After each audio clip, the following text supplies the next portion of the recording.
Major Ali साहब के पास भी चलेंगे। मेजर अली साहब, क्योंकि कहा जा रहा है कि हिजबुल्लाह और हमास में बहुत अंतर है, बहुत जो फर्क है वो यहाँ पर नजर आता है, और इसी वजह से ये जो गलत फहमी है इसमें नहीं रहना चाहिए कि हमास की ओर से जो रिटेलिएशन था उससे कई ज्यादा गुना हिजबुल्लाह का जो रिटेलिएशन है वो हो सकता है।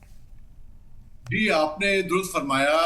हमास में और हिजबुल्लाह में काफी अंतर है।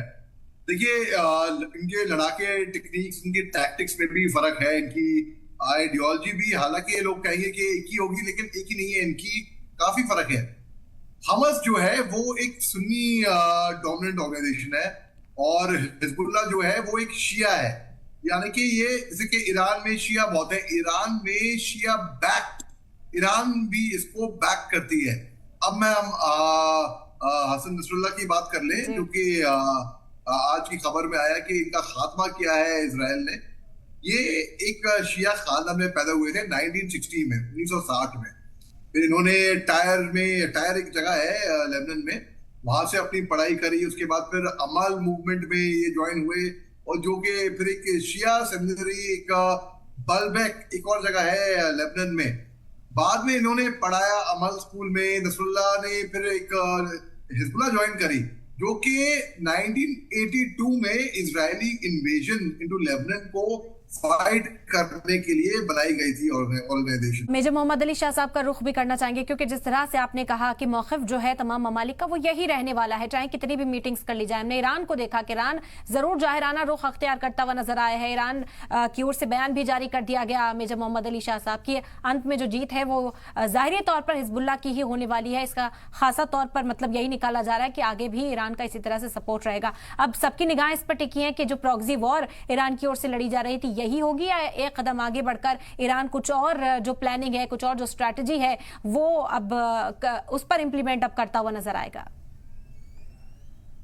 नहीं, प्रॉक्सी वॉर तो और आगे बढ़ेगी। एक कदम क्या, मैं तो कह रहा हूँ कि 2 कदम और आगे बढ़ेगी। प्रॉक्सी वॉर यहाँ पे खत्म नहीं होगी। मैं कुछ चंद एक चीजें बताता हूँ। देखिए, हिजबुल्लाह की लीडरशिप को मारने से, नसरुल्लाह को मारने से ऐसा नहीं है कि हिजबुल्लाह खत्म हो जाएगी। हिजबुल्लाह तो फिर भी वही रहेगी। जैसे कि 1992 में, 16 फरवरी 1992 में जब नसरुल्लाह ने अपनी ऑफिस संभाली थी, तो उनके डेप्यूटी थे नईम कासिम और अब्बास अल मुसवी के बाद वो इनसे पहले थे। उसके बाद भी कोई एक नए लीडर आएंगे। अब बात ऐसी है कि क्या इनके मंसूबे देखिए।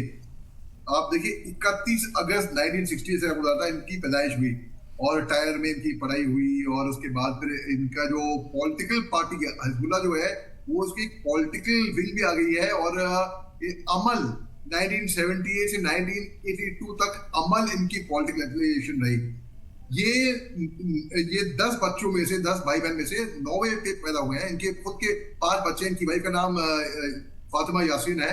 अब मैं इनके बारे में कुछ अधिक चीजें, मेरे को आप इजाजत दिए बताऊंगा। देखिए, क्या हुआ था कि जब लेबनान का ऑक्यूपेशन हो गया था इजराइल से, और तकरीबन 18 साल ये चलता रहा, आगे पीछे आगे, तो सन 2020 में फिर इजराइल ने लेबनान से अपनी फोर्सेस निकाल दी थी। और अपने रॉकेट्स की, क्योंकि आपने बात की थी, तो इन्होंने रॉकेट्स भी प्रोक्योर किए थे लॉन्गर रेंज, जो कि अब जाके नॉर्दर्न इजराइल तक वो स्ट्राइक कर सकते थे। और जो 2005 में जो असैसिनेशन हुआ था Lebanese prime minister Rafiq Hariri का, इसमें भी इनका नाम निकल कर आया था, इनको क्रिटिसिज्म भी मिला था। और 2020 में बेरूट में जो पोर्ट एक्सप्लोजन हुआ था, उसमें भी इनका नाम निकल कर आया था, इसमें भी इन्हें क्रिटिसिज्म हुआ था। अब इसके बाद फिर हमास का जो 7 अक्टूबर को जो हमला हुआ, इसमें भी इनका नाम और आगे आया था। और 27 सितंबर यानी कि कल इजरायली डिफेंस फोर्सेस ने बोला, उनके एयरफोर्स के जरिए इन्होंने हिजबुल्लाह के मेन हेडक्वार्टर बेरूट में जो है उस पर हमला कर दिया था। उनका मुद्दा केवल सही था कि भाई इनके नसरुल्लाह को मारना है। और तब ईरानी न्यूज एजेंसी है, तस्नीम न्यूज एजेंसी, जिन्होंने रिपोर्ट किया कि नहीं, ये बिल्कुल महफूज हैं, बिल्कुल सही सलामत हैं। 28 सितंबर को आईडीएफ ने ऐलान कर दिया कि उन्होंने उनका खात्मा कर दिया है। अब बात ऐसी है कि इनके खात्मे, एक उसामा बिन लादेन को मारने से क्या अलकायदा खत्म हो गई? क्या उग्रवाद खत्म हो गया दुनिया से? नहीं हुआ। बदकिस्मती से मैं चाहता हूं कि उग्रवाद का खात्मा हो, खत्म हो जाए, जड़ से उखाड़ फेंके। लेकिन उसामा बिन लादेन एक वो अलकायदा जो है, इनकी एक आइडियोलॉजी है। उनका खात्मा करना बड़ा मुश्किल है। आई विश खात्मा हो जाए अलकायदा का।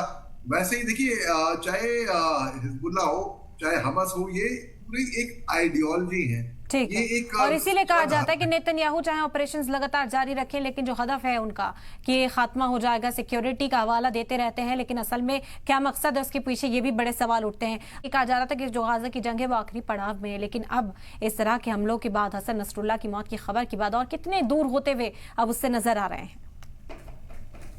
बहुत ही अच्छा सवाल आपने पूछा है।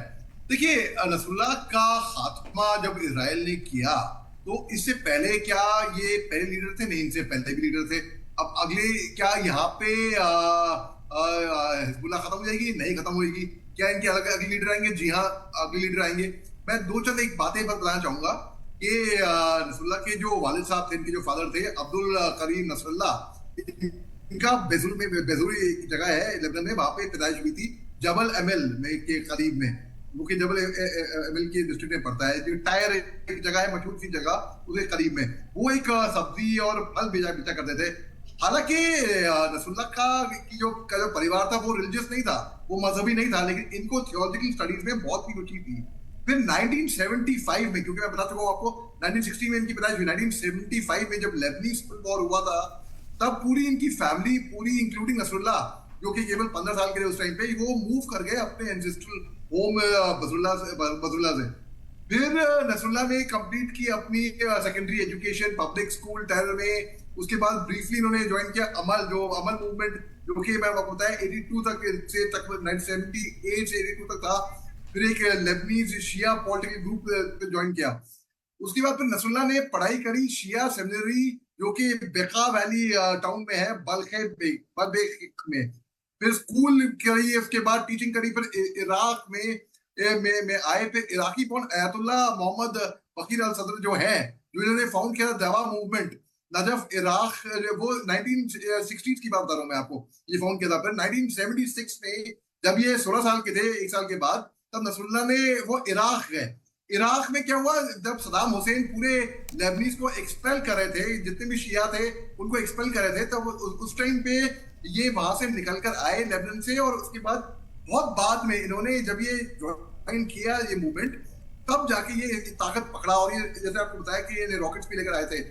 फिर अल सदर सेमिनरी में नजफ में ये बेस थे ये। और फिर अल सदर ने, जो कि रिकग्नाइज हुई कि रसूलुल्लाह की क्वालिटीज को देखकर इन्होंने बोला कि भी इनमें लीडरशिप क्वालिटीज हैं, इनमें वैसी कोई, इन्होंने बोला कि हमें खुशबू आती है कि आप एक लीडरानों की। तो इसमें बाद में इन्होंने लीडरशिप रोल संभाला। अब क्या है कि इनके जाने से ये बात है कि हिजबुल्लाह जो है, जो कि इराक हुती से नहीं डरता, ये इजराइल हुती से नहीं डरता, इजराइल हमास से नहीं डरता। थोड़ा बहुत खौफ था, अगर था तो था हिजबुल्लाह का। अब वो इराक जो, ये इजराइल जो है, वो बहुत तरीके से चौड़ा हो रहा है। अब देखिए, लेबनान में 1979 में जब क्या हुआ था, ईरान के अंदर शाह ऑफ ईरान हुआ करते थे। फिर अयतुल्लाह खमीनी की गवर्नमेंट आई, सरकार आई, तो लेबनान में भी कुछ सारे चेंजेस आए थे। वो रिपल इफेक्ट कहते हैं या आफ्टर इफेक्ट कहते हैं। तो रोहिला खमतीनी, जैसे कि जो अयतुल्लाह खमीनी बोलते हैं, तो ये अब्बास मुसावी और कई अलग अलग तरह की इसमें चेंजेस उस टाइम पे इस इलाके में आए थे। तो अब मैं ऐसे देख रहा हूं कि क्योंकि हिजबुल्लाह की लीडरान बदलेगी, तो हो सकता है कि जैसे कि हमारे एक प्रवक्ता ने बोला कि और वेंजेंस लेके, और गुस्से में, और क्रोध लेकर जो अगली लीडरशिप आएगी वो और गुस्से में आएगी, उनको खुंदक भी होगी। और तो अभी मैं हालात वहां पे और बिगड़ते हुए देख रहा हूँ, ऐसे में देख